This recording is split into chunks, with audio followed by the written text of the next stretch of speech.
High বন্ধুরা, তোমরা সবাই কেমন আছো? আমিও ভালো আছি। আজকে আমার লাঞ্চের থালিতে আমি ভাত, নুন, ভাতের উপরে দিলাম কাঁচা লঙ্কা, আর তার সাথে দিলাম আলু, শিম আর বড়ি দিয়ে মাখা পেঁয়াজ দিয়ে, আর তার সাথে দিলাম চুনো মাছ ভাজা,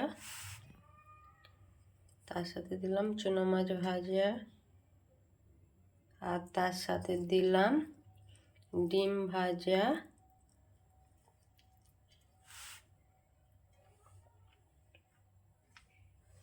আর তার সাথে দিলাম চিংড়ি মাছের পোস্তর ঝাল, আর তার সাথে দিলাম ওলকপি, শিম আর বরবটি বড়ি দিয়ে ঝোল।